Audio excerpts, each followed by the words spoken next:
Welcome, curious minds, to the deep dive. Today we're embarking on a really profound journey, I think. One that might just challenge how you see, well, everything yourself, reality, suffering, even purpose. We're digging into those big questions, the ones that kind of bubble up for all of us at some point. And our guide for this particular expedition is this really unique text, Path of Beauty, Chapter 9, Brahman and Parabrahman by Oscar Enrique Munoz. It's set up as a dialogue, a conversation between these two characters, Ila and Sura. And wow, it really asks you to look at things in a fresh light. It's not dry philosophy. It feels more like listening in on a very wise conversation. Absolutely. And our mission here really is to pull out the critical insights from this material. We want to help you, the listener, grapple with these fundamental questions like, who are we, really? How do we deal with life's challenges? And maybe most importantly, how do we look past the surface stuff, the easy answers, for something deeper, more true? It's not about just, learning abstract terms. It's about getting a practical understanding, something you can actually use from these pretty complex ideas, insights that could genuinely shift how you see your own life. Yeah, and to really pull you in, think about this paradox right from the text. What if the act of looking for an explanation is the very thing that stops us from seeing the truth? And maybe even more striking, what if those moments of intense pain, the really tough times, are actually a kind of a call back to our true selves? So yeah, get ready for some pretty mind-bending stuff today. One, the deceptive comfort of explanation and the nature of masks. Okay, so let's dive in. Isla kicks things off with a question for Sura that seems, pretty straightforward on the surface. She asks, how would you explain Brahman to someone who lives identified with the psychic formations of the masks? She just wants a definition, right? Like, tell me about this ultimate reality, Brahman, in a way someone lost in their everyday identity can understand. Seems reasonable. It does seem reasonable. Mm. But Sura's response is immediately striking, and frankly, it sort of turns things on their head. He doesn't give an explanation. Instead, he just says, very simply, it is not necessary to explain Brahman to Brahman. Whoa! Yeah, my first reaction was, hold on, what does that mean for someone actually trying to understand? But the implication is huge. It suggests that everyone, absolutely everyone, no matter how you see yourself or what you think you are, is already Brahman, intrinsically. So, no need for an external lesson because the student is the subject. Exactly. The essence of what's being sought is the seeker. True understanding isn't about finding something out there. It's about realizing what you fundamentally already are. You are already it.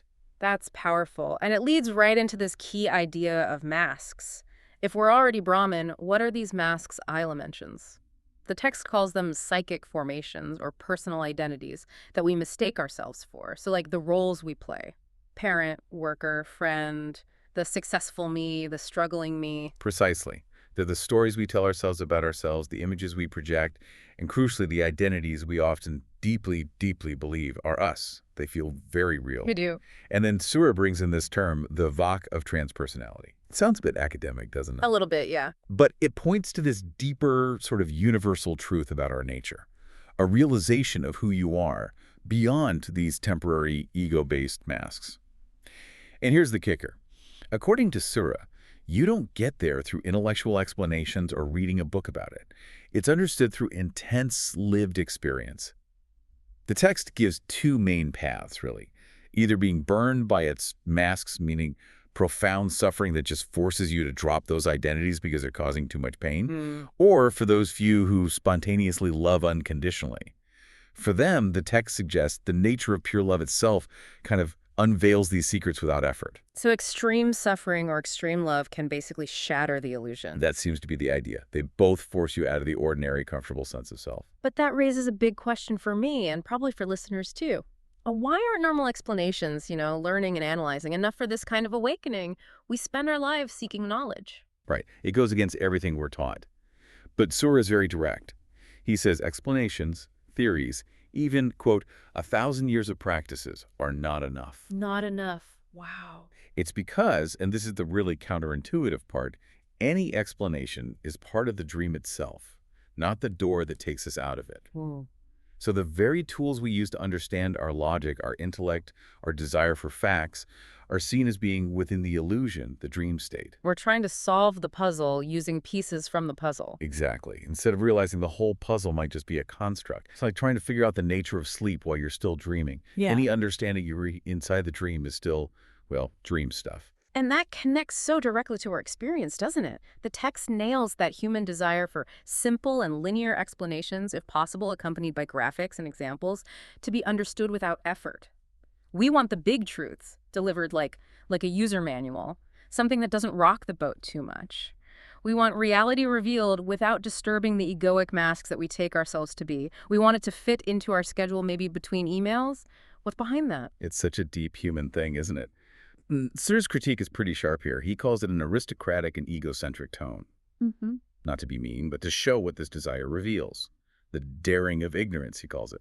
And underneath that, an irrepressible fear of imagining for a moment a reality not centered on the tender donkey of our ego. Haha, tender donkey of our ego. I like that. It paints a picture right. We desperately want the universe to revolve around us, around our comfort zone. The idea that it might be vastly different, indifferent even, to our little ego dramas, that's scary. And that fear drives the demand for easy answers, for a universe that fits our mold. It's almost childish, like insisting reality play by our rules. And when it doesn't, well, that's where things get interesting. That fear seems linked to what the text calls the limits of dual thinking. Can you unpack that a bit? What is dual thinking and why is it a barrier here? Sure, dual thinking is just our everyday way of reasoning. We analyze, we categorize, we split things into opposites, good, bad, true, false, may use, subject, object. It's how our minds usually work. Sura says this way of thinking only gives us a liminoid image of the real, like a distorted reflection maybe. It's an image, but it's warped. Not the real thing. Not the real thing. Our dualistic mind takes the whole unified reality and chops it up, deforming it into these grotesque masks, as the text puts it. And this process, this way of thinking, inevitably leads to fragmented knowledge and partial ignorance. We get bits, pieces, labels, but we miss the integrated wholeness, like trying to understand a song by just hearing separate notes. So this points to a kind of mystery. The universe is Brahman, which is supposedly all-knowing, yet there seems to be infinite ignorance all around us. How can both be true? Suda clarifies this by saying it's not real darkness, but a pseudo-darkness. Why? Because, he says, ignorance and knowledge belong to the soul plane of appearances and forms, not to the I am. From Brahma's perspective, things like ignorance and knowledge are just mental configurations of attributes. They're part of the display, the cosmic show. Like light and shadow in the same room? Exactly. They exist within the space, but they aren't the space itself. They're part of the dream, not the underlying reality. Our minds crave explanations that fit our dualistic framework, but the non-dual truth can't satisfy that craving because it's not something you can grasp in pieces. It's a whole field. 2. Suffering as the path to deeper reality. Okay, so we've seen how our minds, wanting easy answers, can keep us stuck behind these masks. But what happens when life throws a curveball? When things get so tough that our explanations just fail? That's where we go next, into suffering. But maybe not just as something bad, but as something potentially transformative. Isla observes that in moments of really intense pain, the issue isn't about knowing the foundations of things. It's this overwhelming feeling that life is very real, but that doesn't make sense. That raw gut-level crisis. Yeah. And Sura's response here is so insightful. He explains how suffering itself can become a revealer. When the masks with which we identify only imply suffering, we realize the meaninglessness in which we live. The pain itself shows us the emptiness of those false identities we've clung to. The suffering proves the mask isn't working anymore. Exactly. The reality of the pain highlights the unreality, or at least the inadequacy, of the mask. And Sura uses that incredibly vivid analogy. Our hair is burning, and we look for a barrel of water to put our heads in. It captures that desperate, immediate scramble for relief. Forget philosophy, just make the pain stop. And it's that primal cry, isn't it? It really is. When you're hurting that badly, existential questions fly out the window. It's just, how do I stop this? So Sura describes this very human sequence. First, got to put out the fire. Deal with the acute suffering. Only after that crisis is managed, when the immediate flames die down, are we ready to take an interest in the foundation of our identity. It's pragmatic, isn't it? Recognizing that deep shifts usually don't happen mid-inferno. You need a little space, a little relief, before you can reflect on why the fire started. Right. You can't ponder the source of the flames while you're still engulfed. And here's a really crucial warning Sura gives, which underlines how deep this process needs to go. He says, if we have a too early stroke of fortune that takes us out of our misery, we could return suddenly to the dream of the masks once again, since there's not been enough time for a psychic transformation to take place. Wow. Okay, so getting relief too soon can actually short-circuit the transformation. That's the implication. It's critical. Suffering needs to do its work to really catalyze that deeper change, to burn away the false stuff. If you get bailed out too early, before the lesson sinks in, you just snap back to your old patterns, your comfy illusions. You haven't really grown. Like a fever breaking before the infection's really gone. That's a great analogy, exactly like that. So this leads Isla to ask that very direct, very human question.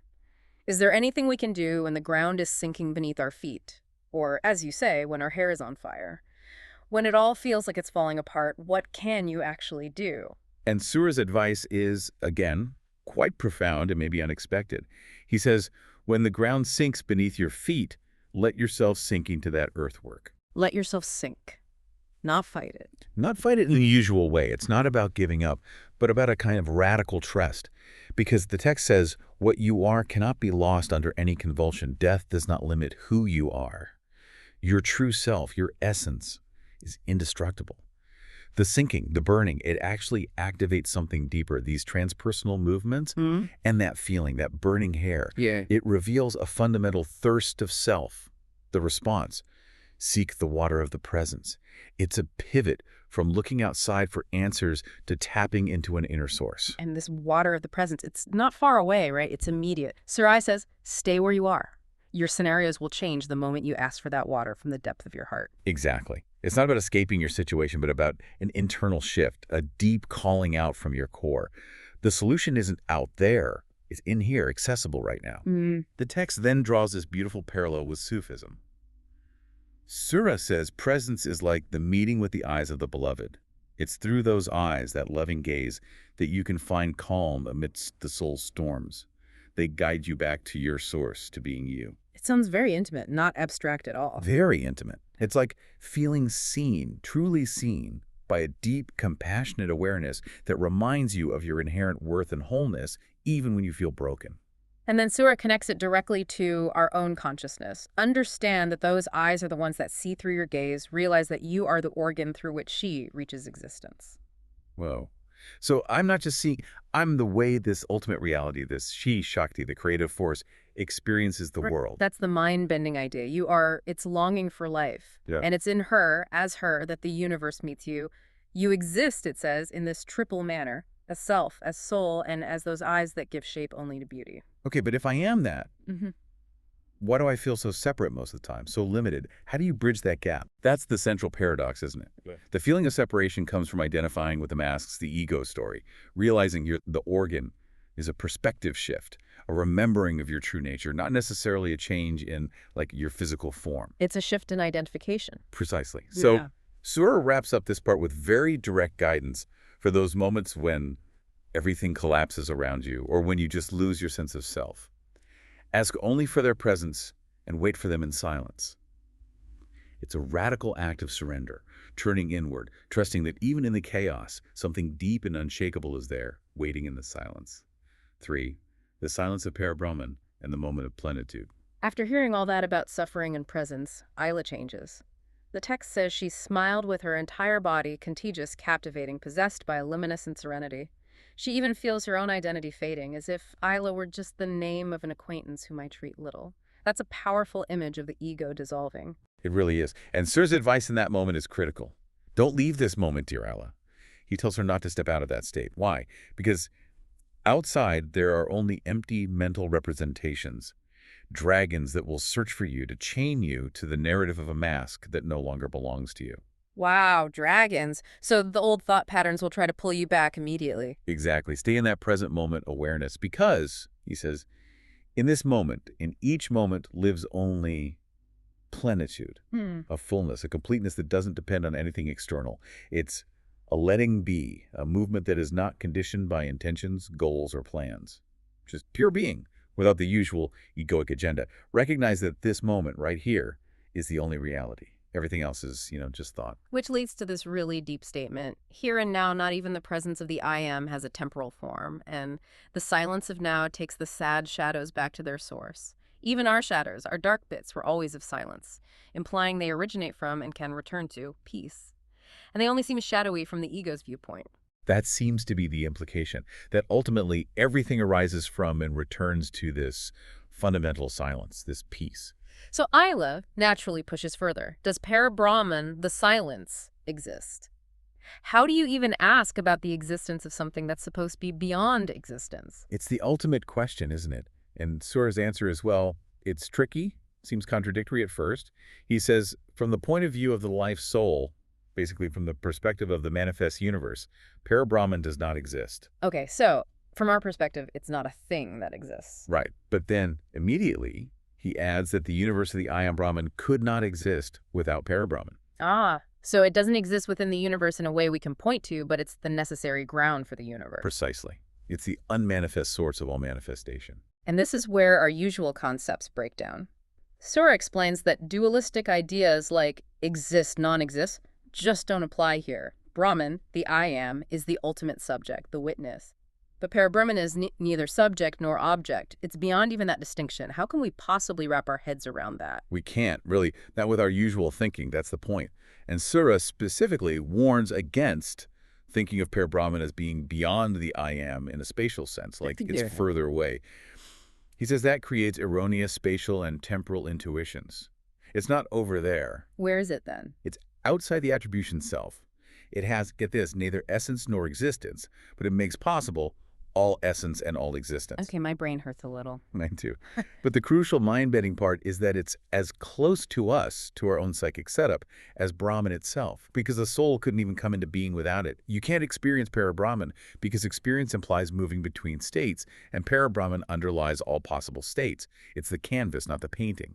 That helps a bit. Sura gives an analogy too, right, about the Earth's rotation. Yeah, it's a great one. He says, our planet rotates at more than 100,000 kilometers per hour around the sun, but we do not have any personal experience of that speed since it has always been there. It's too constant, too fundamental to notice. Exactly. We only experience it if it suddenly stopped, which would be catastrophic. It shows how the most fundamental realities, the things always present, aren't experienced in the way we experience change or difference. They're just the background hum of existence. So ultimately, Parabrahman is just ineffable, beyond our grasp. Completely. We cannot make a mental nor a perceptual representation of Parabrahman, Sura says. Can't even get a volitional intuition of it. It transcends all our faculties. The text suggests maybe, just maybe, an almost imperceptible echo can visit us if for a moment we take off our masks and let Brahman be in us. A fleeting glimpse in deep silence, perhaps. Perhaps. It's not something to define, but maybe something to sense when we just stop trying so hard to grasp everything. 4. The journey of transpersonality and the double nostalgia. Understanding the silence, Parabrahman, leads Isla to ask something really poignant, I think. Can I have nostalgia for what does not exist? A longing for this ultimate ground. And Sura says quite simply, yes, you can have such a nostalgia. It's not just missing the past. It's a deeper yearning. What kind of nostalgia is it then? Well, this opens up Sura's explanation of who we are. We're not just these separate little egos. We are transpersonal psychic configurations. We've developed these egoic narratives, these personal stories, by stitching together social mass identities from family, culture, society, which he says we don't even have individual control over. So our identities aren't purely our own creation. Not according to this view. These masks have roots in group survival protocols beyond our species. They're inherited, almost like software running on this deeper transpersonal hardware. Okay, so accepting this transpersonality, accepting we're a limited expression of a form of the life soul, a child of Shakti, that's liberating. Hugely liberating, the text suggests. It's not diminishing yourself, it's expanding your sense of self beyond the small constructed ego, recognizing you're a unique wave in a vast ocean. And that acceptance, Sura says, opens you up to the spontaneous and transparent expression of the I Am. You shift from a manufactured identity to just being, authentically. And when that happens, the I Am opens up this double nostalgia of the Ishq. Ishq that's intense divine love or longing. Exactly. And Parabrahman is key here. It's the absence that takes entity in a self without self and as a thirst for self. Yeah. So this Ishq is this profound ache, this longing, not for something you lost, but for the ultimate source, that silence beyond being. Yeah. It's a nostalgia for the ever-present truth hidden by the masks. A longing for home, when home is both everywhere and nowhere specific. Beautifully put, yes. So, given all this deep stuff, Sura's practical advice is almost startlingly simple. Don't worry about understanding or not understanding, doing or not doing. Live in spontaneity and transparency. Right. Just drop the mental struggle. Stop trying to figure it all out or control Yeah. everything. Just be, flow with what is. It sounds freeing, but also kind of terrifying for our usual goal-driven minds. It really does. Trusting something beyond our conscious control. Hmm. And the text uses this idiom of immolation, constant sacrifice and transformation. Life immolates itself as food, growth, even longing. Consciousness immolates itself as light, force, space. It's this picture of a dynamic, cosmic giving and receiving, everything feeding into everything else, and the core message through it all. But you are not the psychic form you think you are. Your essence is beyond any temporary shape. And importantly, you do not need to undo your identity narrative. You don't have to destroy the ego. No, it is enough that you do not feed the fire of thinking, feeling, willing with the limited purposes of an egoic understanding.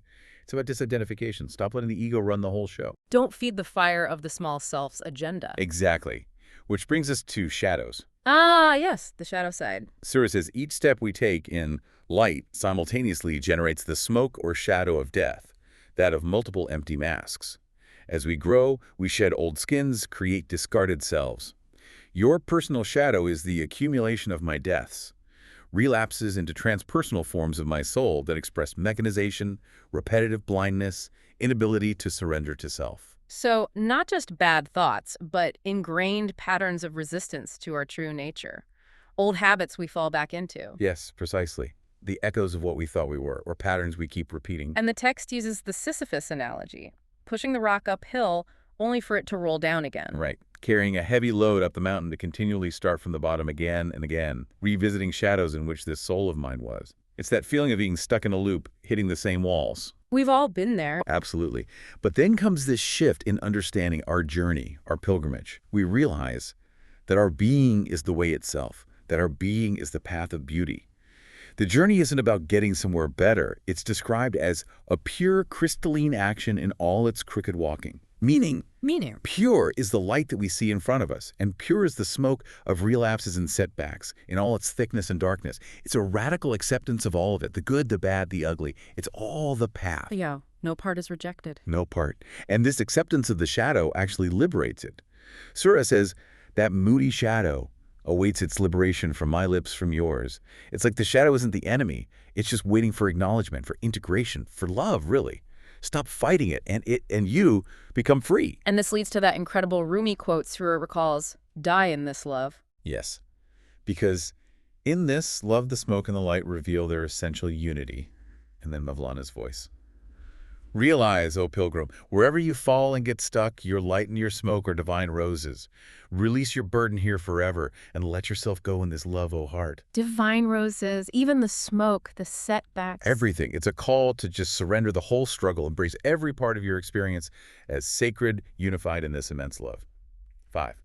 Dharma beyond duality. Okay, embracing everything, light and smoke, as divine roses, that's huge. But it leads Isla, and probably many of us, to some really practical ethical questions. She asks, essentially, if we accept the shadow lovingly, don't we risk accepting bad actions? Doesn't it open the door to selfishness, cruelty? If we let in smoke and lies, what's the point of dharma, of acting rightly? Why bother doing good? These are the crucial rubber meets the road questions, aren't they? And Surah's reframe is, again, quite deep. He says these questions are very old. And adds, it is not you who asks the questions, but that the questions are repeated today through your soul configuration. It lifts it out of the purely personal. It's an archetypal human concern. Okay, it's not just my worry, it's a worry. Exactly. And then he says, similarly, the dharmic action does not belong to you either. Dharma is part of the transpersonality of your soul. True right action, true dharma, springs from that deeper soul level, not from our ego's calculations. Which means if we try to be good from the ego. Then, Surah warns, a dharmic action of the ego only sustains a non-existent spiritual mask, a ghost. Trying to be good to look good or feel good about ourselves or gain something. That's not real dharma. It's just polishing another mask. It's empty. Empty. A phantom. So Isla pushes back. Does that mean it doesn't matter if we act with dharma since it's not us doing it anyway? Is lying okay then? Do we just let bad things happen? These are the hard questions. And Sua's answer on lying is crystal clear. Lying is the gateway to the underworlds of the soul. He calls it a reactive action, not a free one. Reactive how? When you lie, you're reacting out of fear, desire to control, manipulate. It's not a spontaneous expression of your true will. It's a psychic configuration of thinking and feeling, trying to prop up an imaginary psychic state, the egoic narrative. You're trying to defend the sandcastle, reinforcing the illusion of the separate fragile self. So while you might accept the existence of shadow, you don't act from it or feed it with lies. So there's a difference between acknowledging darkness exists and choosing to create it through deception. Absolutely. The text says the volitive soul, our core will, is always pure and innocent, a necessary part of Shakti's dance. Even things that look like resistance are part of the cosmic play. But a lie requires that duality in feeling and thinking, a conscious split within yourself, a deliberate distortion. That internal division is what makes it a lie. Okay, so how does Dharma fit in then from this higher perspective? Well, the I am is free from the mental configurations we call dharma. Your true self isn't bound by human rules. The ananda of the self, that inherent bliss joy, contains dharma naturally. It's not about following rules, it's about actions flowing from that joy and unity. So Dharma exists when you still see a battle, good versus evil. Right, when you see that separation. But ananda exists when you understand that the self neither kills nor dies. When you see beyond the dualistic game. Lies only work on those caught in that duality. So only when the Dharma occurs from the Ananda, the dharmic action can be non-dual. It has to flow from that place of joy and oneness. That's the key. Not from duty or fear or wanting to be good in the ego's eyes, but spontaneously from Ananda. And Sura warns about Dhamma becoming rigid doctrine. Yes, a serious warning. When it becomes fixed in ethical concepts, loses its vitality and opens itself to manipulation and lies, it becomes a tool for separation. It can turn into the sword of the righteous ego, a kind of exterminating angel, destroying anything that doesn't fit its rigid, often fearful worldview. It stops being life-affirming and becomes dogma. Because the universe itself isn't about good versus bad. Not in that simplistic way. The universe is not a representation of struggles between good and bad. The universe is Shakti, dancing in love with Brahman. It is the ineffable Satchitananda, reality truth, consciousness force, bliss, love, joy, all one. A divine dance, not a war. Exactly. Shakti surrenders to Brahman, and from that loving union, Ananda Dharma flows through everything. So true, Dharma is an offering. Yes, not a demand, but an offering to the human from the Ananda. It arises naturally from love and joy. Demanding dharma from others, Sura says, is often the ego trying to impose its own idea of justice, born from fear and ignorance. It's trying to control the dance. Perfectly put. And Sura's final instruction is just, wow. Do not demand dharma. Offer your dharma to your ego, and your enemy will be your friend. It's transformative, isn't it? Offer your own right action, flowing from Ananda, even to your own ego, even to those you perceive as enemies. Then open your eyes and observe that the forces that seem to act against the Dharma work and cooperate in the direction of reality. Trust the bigger picture. A radical trust in the universe's coherence. Even the apparent opposition is part of the unfolding reality. So the ultimate call is, act from the Ananda, let the loving will, the lucidity of existence, cradle your Dharma, and do not let your ego send it to a war that it does not understand. May your Dharma be the transparency of the self. well, let your actions be a clear expression of your true self, flowing from joy, not fighting battles the ego creates. Exactly. Let it be transparent. Outro. Wow, that was quite a deep dive indeed. We've covered so much ground today, starting with how seeking easy answers can blind us, how our masks hide our true nature even though we're already Brahman fundamentally, then diving into suffering not just as pain but as a potential doorway, a catalyst calling us back to ourselves. And we explored Parabrahman, that silence beyond existence, yet the ground of all existence. Completely mind-bending stuff. And the idea of transpersonality, embracing a self beyond the ego, seeing even our shadows not as failures, but as divine roses in the light of love. Right.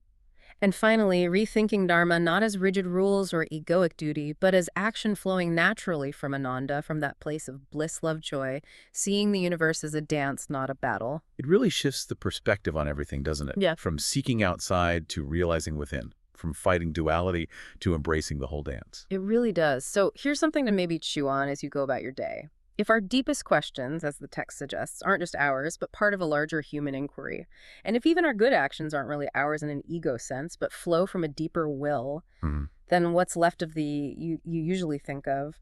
And how might your life actually change if you started living from that transparency of the self, allowing your Dharma to be an offering, not a demand, trusting that even the smoke is part of the divine roses? Big questions to sit with. Definitely. We hope you'll reflect on these powerful ideas, See how they resonate with your own life, your own search for understanding, your own way of navigating challenges. Thank you so much for joining us today on the deep dive.